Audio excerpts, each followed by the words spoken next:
Hi guys, so we are at page 243 and we are still at of course the best anatomy book for all therapists out there in my opinion, and also for anatomy for people who wants to know muscles and how it works really, so that they know how to work their own muscles and how to really improve and make these balanced muscle balance, or I should say these imbalanced muscle to be balanced. Okay, we're still at a cervical spine here, and we are presenting the posterior view here and anterior view.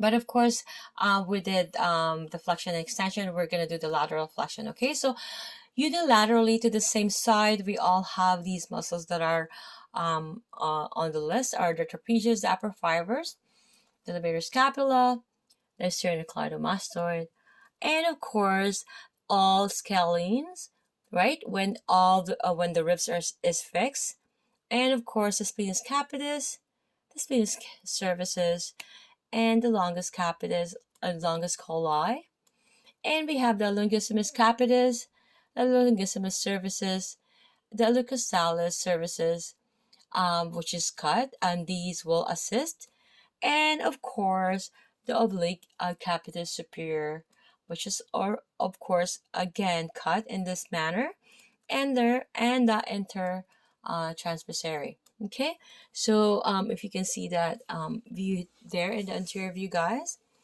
So now we're going to be proceeding at the mandible. Okay, again, mandible or the TMJ, short form for temporomandibular joint. Okay, so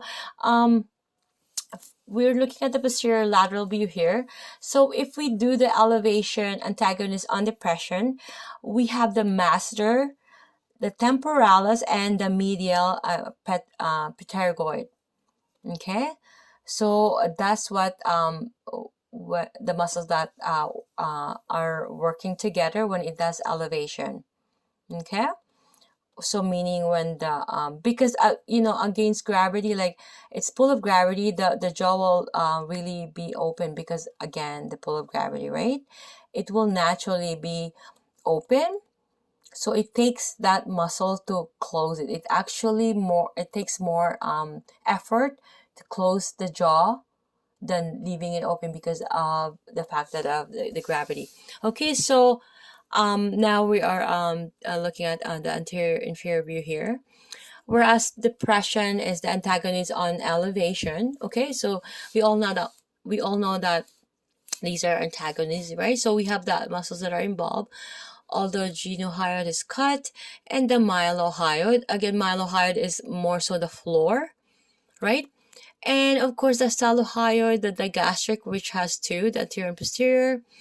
It acts like a sling, with the hyoid bone, if it's fixed. Okay, and of course this platysma here is a very thin muscle. It assists because this very thin muscle, again because of the gravity, it doesn't take much effort or force to actually depress the jaw or the mandible, just because of the gravity. Again, is stressing that out. Okay, so looking at the image here, we have the protraction, which is an antagonist on retraction.